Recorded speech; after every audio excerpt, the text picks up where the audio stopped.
Hello दोस्तों, तो मेरा नाम है आशा कश्यप पर स्वागत है आप सभी का हमारे यूट्यूब चैनल में। आई होप आप सभी अच्छे होंगे और मस्त होंगे। तो आज का ये हमारा 5वां वीडियो होने वाला है ज्योग्राफी मेजर 12 का, ठीक है, जो हम लोग सेमेस्टर 6 का पढ़ रहे थे। तो चलिए देखते हैं कि आज का हमारा क्वेश्चन क्या है। और अगर आप हमारे चैनल पर नए हो तो प्लीज़ चैनल को सब्सक्राइब करें और वीडियो अगर अच्छा लगे तो वीडियो को लाइक ज़रूर करें। तो चलिए देखते हैं कि हमारा क्वेश्चन क्या है। दक्षिण अमेरिका को भौतिक विभागों में बांटे तथा किसी एक का वर्णन करें। तो दक्षिण अमेरिका का जो भौतिक विभाग है उसमें उसको बांटने बोला जा रहा है और किसी एक पर हम लोग क्या तो इसका वर्णन बताने बोल रहा है। तो चलिए आंसर को जानते हैं। दक्षिण अमेरिका को मोटे तौर पर 3 भौतिक विभागों में बांटा जा सकता है। एंडीज पर्वतमाला, अमेजन वर्षावन और पंपास घास का मैदान। तो ये 3 है, एंडीज पर्वतमाला, अमेजन वर्षावन और पंपास घास का मैदान, ठीक है। एंडीज पर्वतमाला महाद्वीप के पश्चिमी किनारे पर स्थित है।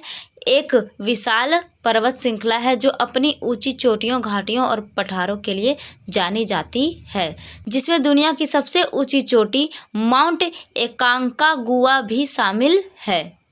तो आगे देखते हैं एंडीज पर्वतमाला का वर्णन। तो एंडीज पर्वत मतलब हम लोग जो 3 इसमें है, एंडीज पर्वतमाला और अमेजन वर्षावन और पंपास घास का मैदान, इसमें हम लोग 3 चीज़ों का मतलब 3 भौतिक विभाग है जिसमें हम लोग को एक का वर्णन करना है, ठीक है। तो एक का वर्णन में हम लोग क्या करेंगे, एंडीज पर्वतमाला का हम लोग वर्णन करेंगे, ठीक है। तो चलिए देखते हैं कि एंडीज पर्वतमाला का वर्णन क्या है। पहला पॉइंट है स्थान और विस्तार। यह पर्वतमाला दक्षिण अमेरिका के पश्चिमी तट पर वेनेजुएला से लेकर अर्जेंटीना और चिली तक फैली हुई है। तो कहाँ तक फैली हुई है, वेनेजुएला से लेकर अर्जेंटीना और चिली तक फैली हुई है, पहला पॉइंट। दूसरा पॉइंट है इसका ऊंचे और बर्फ से ढके पर्वत है। तो एंडीज पर्वत श्रृंखला में कई ऊंचे और बर्फ से ढके पर्वत भी हैं। तीसरा पॉइंट है ज्वालामुखी और भूकंप गतिविधियां। तो एंडीज पर्वत श्रृंखला में कई ज्वालामुखी है जो कभी कभी सक्रिय हो जाते हैं। यहाँ के पर्वतीय क्षेत्रों में भूकंप गतिविधि भी आम है, यानी कि यहाँ भूकंप गतिविधि जो है वो आता जाता रहता है, ठीक है। यहाँ के लोगों के लिए ये आम है, ठीक है। चलिए अगला पॉइंट है विविध वनस्पति और जीव जंतु। तो एंडीज पर्वत श्रृंखला में विविध वनस्पति और जीव जंतु पाए जाते हैं, जिनमें एंडियन कॉन्डोर, लामा और अल्पाका जैसे जानवर शामिल है। आगे है खनिज संसाधनों की उपस्थिति। तो एंडीज पर्वत श्रृंखला में कई खनिज संसाधन पाए जाते हैं, जिनमें तांबा, सोना और चांदी शामिल है। अगला पॉइंट है सांस्कृतिक महत्व।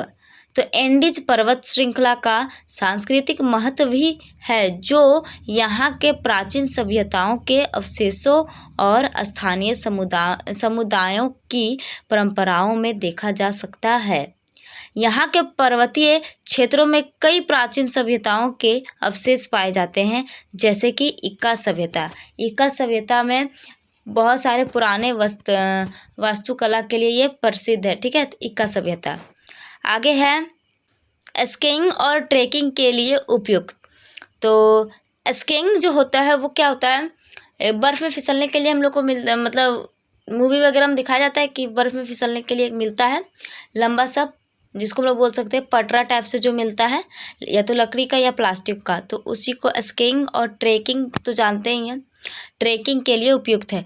तो क्या है इसमें, तो एंडीज पर्वत श्रृंखला के पर्वतीय क्षेत्रों में स्कीइंग और ट्रेकिंग के लिए उपयुक्त स्थल है, जो पर्यटन के लिए महत्वपूर्ण है। यहाँ के पर्वतीय क्षेत्रों में कई ट्रेकिंग मार्ग है जो पर्यटकों के लिए आकर्षक है, ठीक है। अगला पॉइंट है, यहाँ तक पॉइंट खत्म। अब देखिए आगे क्या है, एंडीज पर्वत की कुछ और विशेषताएं हैं। तो इसकी कुछ और विशेषताएं हैं, चलिए जानते हैं। पहला विशेषता क्या है, भौगोलिक विशेषताएं। तो एंडीज पर्वतमाला अपनी ऊंची चोटियों, गहरी घाटियों और ऊंचे पठारों के लिए प्रसिद्ध है। दूसरा निर्माण, यह दक्षिण अमेरिकी प्लेट के नीचे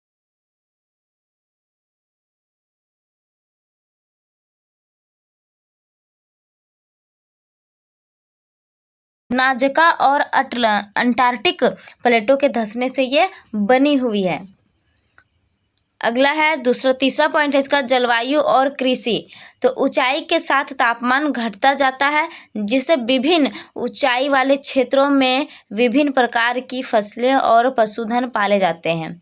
उदाहरण के लिए निचले गर्म क्षेत्रों में केला और चावल, जबकि ऊंचे क्षेत्र में लामा जैसे जानवर घास चरते, मतलब ठंडी घास चरते हैं।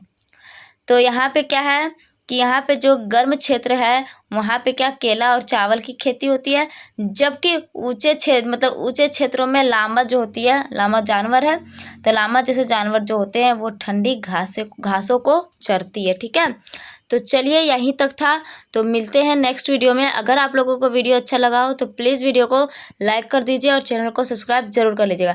ये जितना भी क्वेश्चन 10 से 12 15 जो भी क्वेश्चन है मेजर 12 का, ये सारा क्वेश्चन जो होगा वो इम्पोर्टेंट होगा, जो एग्ज़ाम में आएगा तो आएगा ही। ठीक है, तो आप लोग इसको ज़रूर देखिएगा, और अगर आप लोगों के लिए वीडियो यूज़फुल हो तो प्लीज़ वीडियो को लाइक ज़रूर कर दीजिएगा। चलिए मिलते हैं नेक्स्ट वीडियो में, अभी के लिए धन्यवाद।